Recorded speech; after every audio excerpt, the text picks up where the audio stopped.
तो जैन बच्चों, एक बार फिर से स्वागत है आपके YouTube चैनल मैथ है पर।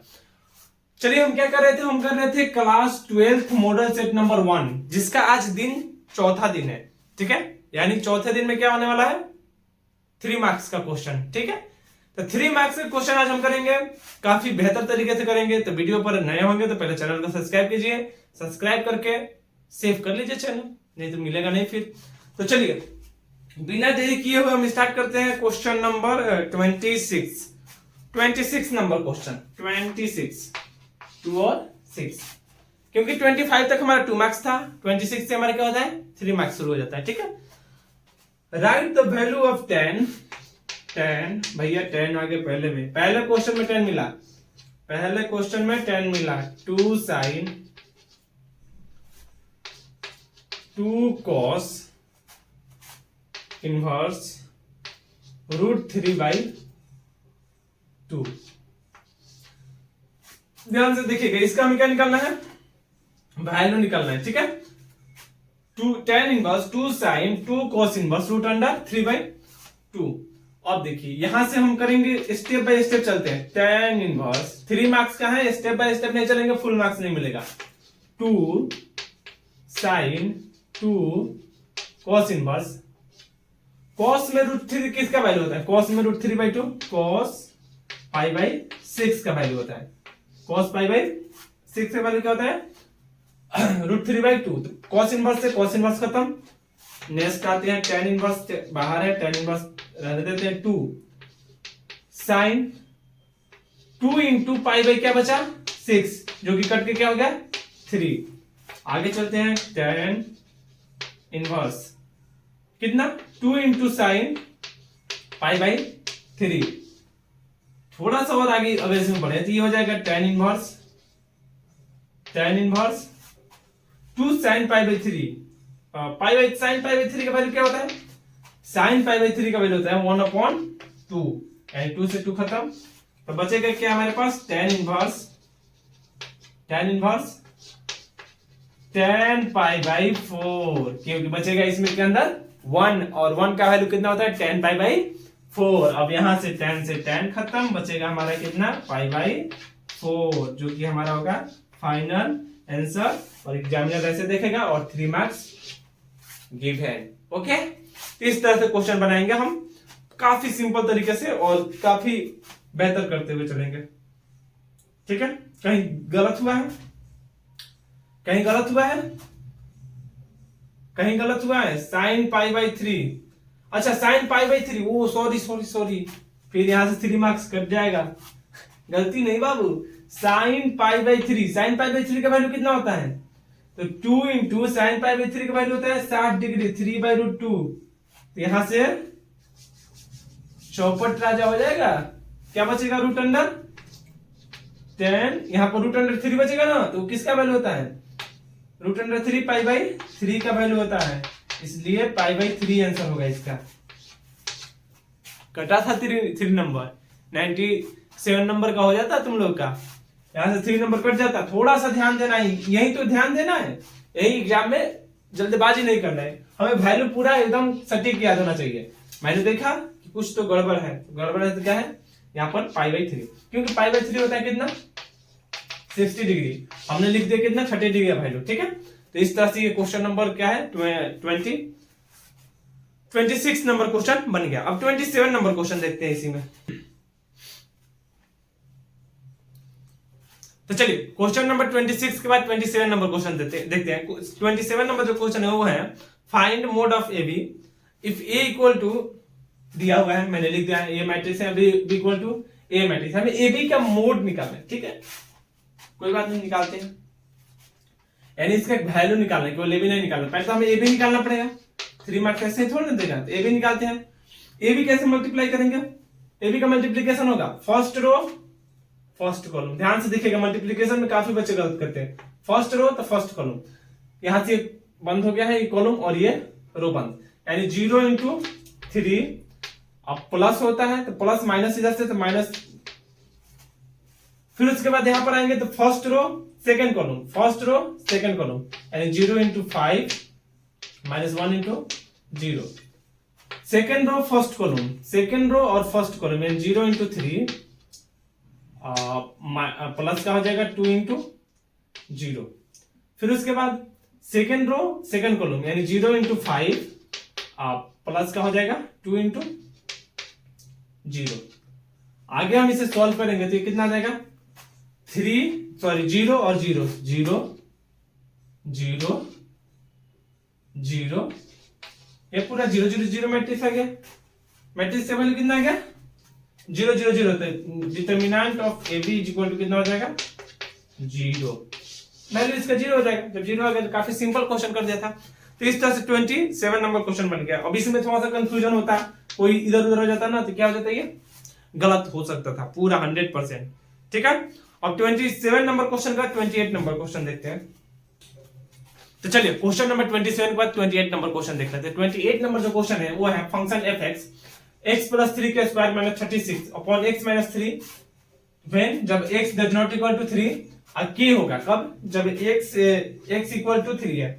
तो यहाँ पर करना क्या है हमें, फंक्शन इतना है एट x इक्वल टू 3 पर, x इक्वल टू 3 पर क्या है ये कंटिन्यूअस है। तो हमें क्या करना है, find the value of k। तो हमें k का वैल्यू निकालना है कि k का वैल्यू क्या होगा। ये कंटिन्यूअस वैल्यू है ना, किस पर x इक्वल टू 3 पर क्या है, ये कंटिन्यूअस वैल्यू है। यानी कंटिन्यूअस वैल्यू है तो limit x tends to 3 fx, क्यों, क्योंकि 3 पर है ना, इज इक्वल टू क्या होना चाहिए f3 होना चाहिए। f3 पर ये क्या होना चाहिए, दोनों इक्वल होना चाहिए, क्योंकि जब इक्वल होता है तो कंटिन्यूअस होता है, तो कंटिन्यूअस है तो ये दोनों क्या होना चाहिए, इक्वल होना चाहिए। और हम इक्वल करके निकालते हैं, ये कितना हो जाएगा, limit x tends to 3 fx की जगह पे क्या है x प्लस 3 का square minus 36 upon x minus 3 is equal to f3। जब 3 होगा तो कितना k। ठीक है, यहां तक कोई दिक्कत, कोई दिक्कत नहीं। इसका स्क्वायर अब तोड़ना पड़ेगा हमें, x plus 3 minus 6 x plus 3 plus 6।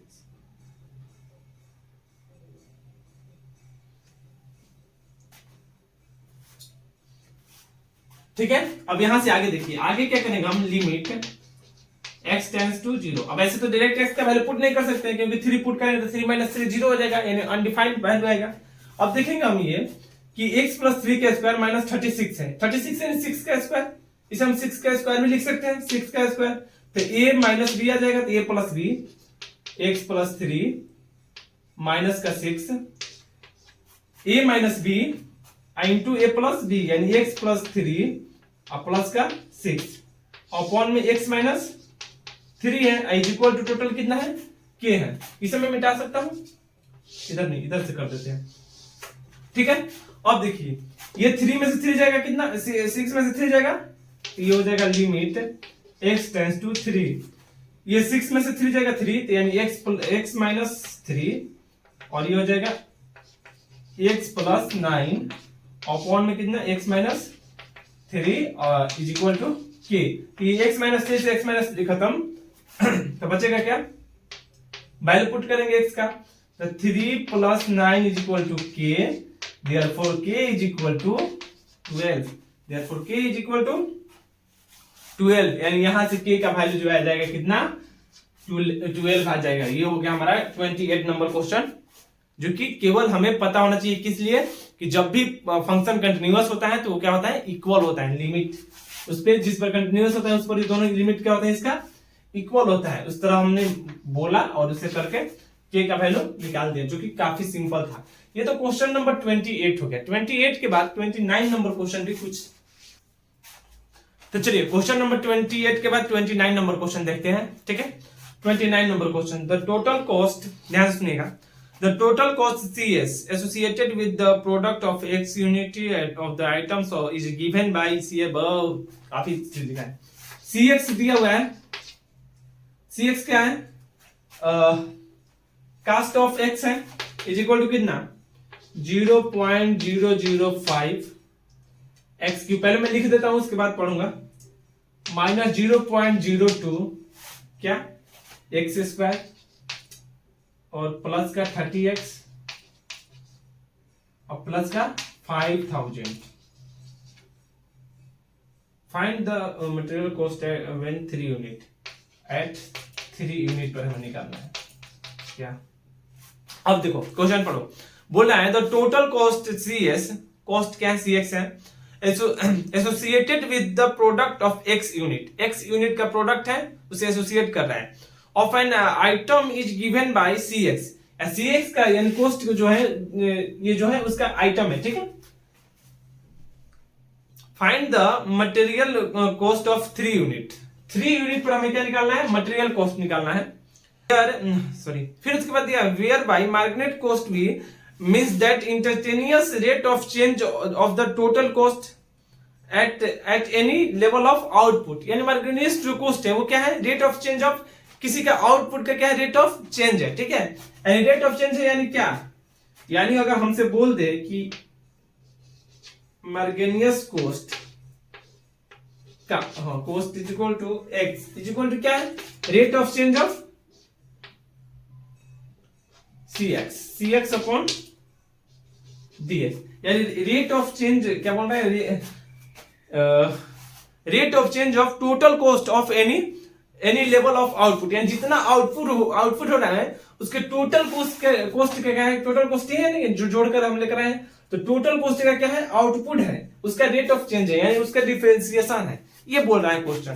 तो हमें एक अरे मेन बात समझ जाओ कि बोल रहा है कि एक CX इतना दिया है, D बाई DX निकालिए, इसका कितना यूनिट पर, 3 यूनिट पर, पुट करते हैं वैल्यू आ जाएगा, इसका हो जाएगा 0.005 जो कि कांस्टेंट है बाहर जाएगा, x क्यूब का differential 3x square minus 0.02 x square का 2x अब प्लस 30 अब प्लस का 0, हटा दो 0 से कोई मतलब नहीं है।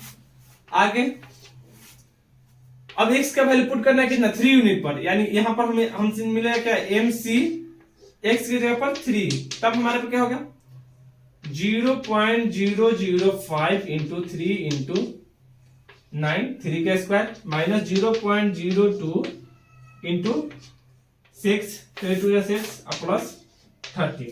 अब इसे हम जब सॉल्व करेंगे तो हमारे पास वैल्यू जो आएगा वो क्या आएगा, हमारा मार्जिनल कॉस्ट आ जाएगा, ठीक है। इसका वैल्यू अगर हम सॉल्व करेंगे तो आएगा 30.015, ये होगा इसका वैल्यू, समझ में आ गया, इसका वैल्यू क्या होगा, ये होगा। तो इस तरह से ये 29 नंबर क्वेश्चन आई होप आप सब समझे होंगे, ज्यादा हार्ड क्वेश्चन था नहीं, लैंग्वेज केवल फंसा रहा था, बोल रहा था कि एक कॉस्ट है उसका मार्जिनल कॉस्ट निकालना था जो कि हमारा क्या होता है, उसकी रेट ऑफ टोटल कॉस्ट के बराबर है, तो रेट ऑफ टोटल कॉस्ट के बराबर हमने मार्जिनल कॉस्ट कर दिया। अब मार्जिनल कॉस्ट है कितना, 1 यूनिट के लिए, सॉरी 3 यूनिट है एक प्रोडक्ट के लिए, तो 3 यूनिट पर हमने निकाल दिया, इस तरह से ये वैल्यू आ गई, ठीक है। तो इस तरह से क्वेश्चन नंबर 29 तक तो हो गया। चलिए क्वेश्चन नंबर 29 के बाद 30 नंबर क्वेश्चन देख लेते हैं। 30 नंबर क्वेश्चन भी काफी सिंपल है, ज्यादा हार्ड है नहीं। बोल रहा है cos root under x upon root x dx, इसका हमें इंटीग्रेशन करके निकालना है, ठीक है। तो हम देख रहे हैं कि हम ये इंटीग्रेशन में देख रहे हैं कि ये जो है रूट अंडर ये काफी और टाइप का लग रहा है, तो हम इसे लेट कर लेते हैं। Let root x is equal to कितना z, तो 1/2 root under x dx is equal to dz हो जाएगा, यानी 1 dx upon root x is equal to 2 dz हो जाएगा। यहां से ध्यान देंगे dx upon root x is equal to 2 dz बाद में cos z dz 2 dz। अब यहां से 2 बाहर, cos z का इंटीग्रेशन sin z प्लस का c, यहां से 2 बाहर, sin z की जगह पर sin z equal to root under 2 plus का c, जो कि काफी सिंपल क्वेश्चन था और इसका आंसर काफी सिंपल ही आया है, ठीक है। तो 2 sin root under x plus c, इस तरह से इसका आंसर आ गया, ठीक है। ऐसा क्वेश्चन भी कभी कभी देखो क्वेश्चन मैनेज करते हैं, कभी कोई हार्ड दे देगा तो कोई क्वेश्चन नॉर्मल भी देगा, ठीक है। तो इस तरह से क्वेश्चन नंबर 30 भी हो गया। 30 के नंबर क्वेश्चन के बाद 31 नंबर क्वेश्चन देख लेते हैं। तो चलिए क्वेश्चन नंबर 30 के बाद 31 नंबर क्वेश्चन देख लेते हैं। 31 नंबर क्वेश्चन ध्यान से पढ़िएगा, क्वेश्चन नंबर ध्यान से सुनिए। If A cap B cap C cap are mutually perpendicular unit vector, A cap B cap C cap क्या है, म्यूचुअली परपेंडिकुलर भी है और यूनिट वेक्टर भी है, ठीक है। Then find the value of 2a plus b plus 2a plus 2a cap plus b cap plus c cap. इसका हमें क्या करना है, वैल्यू निकालना है। हमें दिया है A cap B cap C cap mutually perpendicular है ना, परपेंडिकुलर है तो A cap dot B cap A vector dot B vector is equal to B vector dot C vector is equal to C vector dot A vector is equal to कितना होना चाहिए, 0, क्योंकि क्या है परपेंडिकुलर है। Vector A जो होना चाहिए 1 is equal to vector B is equal to vector C भी होना चाहिए। तीनों वेक्टर 1 के बराबर होना चाहिए। क्यों, क्योंकि ये क्या है, ये तीनों क्या है, ये तीनों क्या है, यूनिक वेक्टर है, यूनिट वेक्टर है इसीलिए। और देखिए हमें निकालना है 2a cap plus b cap plus c cap, ठीक है।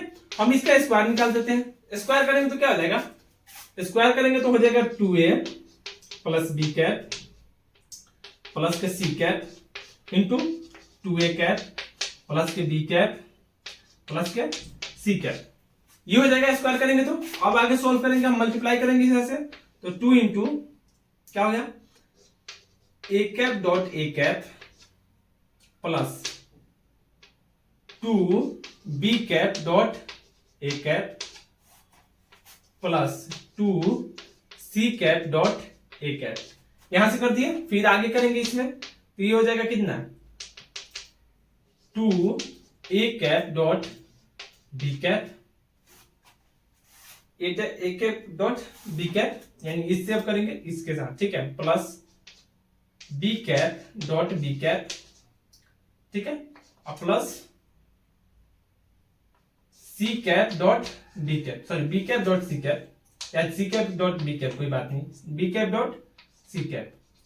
फिर उसके बाद सी कैप के साथ करेंगे तो कितना हो जाएगा, 2 बाहर, A cap dot C cap plus B cap dot C cap plus C cap dot C cap, यहां से हो जाएगा। और जो वैल्यू दिया है हमें वो पुट करके देख लेते हैं क्या क्या आ रहा है। फिर देखिए 2 इंटू ए डॉट ए क्या होता है, ए डॉट ए, अच्छा ए डॉट ए नहीं दिया है, ओके, ए डॉट ए क्या होता है, परपेंडिकुलर होगा तो कितना, ए डॉट ए का वैल्यू कितना होता है, परपेंडिकुलर होगा तो ए डॉट ए का जो वैल्यू होता है वो कितना होता है, ए का स्क्वायर, मोड ए का स्क्वायर बोल सकते हैं इसे, मोड ए का स्क्वायर। अच्छा ये 2 इंटू 2 है ना, 2 इसमें भी 2 इसमें भी 4 हो जाएगा, ध्यान देना, ये 2 इसमें 2 इसमें 4 हो जाएगा। तो यहां पर हम लिख सकते हैं 4 इंटू मोड ए कैप का स्क्वायर, स्क्वायर हो जाएगा, प्लस ए डॉट कहां गया, ए डॉट बी या फिर बी डॉट ए दोनों क्या हो गया 0, या 0 हो जाएगा, प्लस 0 प्लस 2 इंटू ये 4 है, 2 इंटू बी वेक्टर का स्क्वायर प्लस 0 प्लस 0 प्लस कितना, सी वेक्टर का स्क्वायर, सी वेक्टर का स्क्वायर। यहां से हम देखेंगे तो 4 इंटू ए वेक्टर का स्क्वायर प्लस 2b वेक्टर का स्क्वायर प्लस सी वेक्टर का स्क्वायर। यहां से तीनों बी वेक्टर का स्क्वायर होगा ना, हाँ बी वेक्टर का स्क्वायर और सी वेक्टर का स्क्वायर, यहां से तीनों आ गया।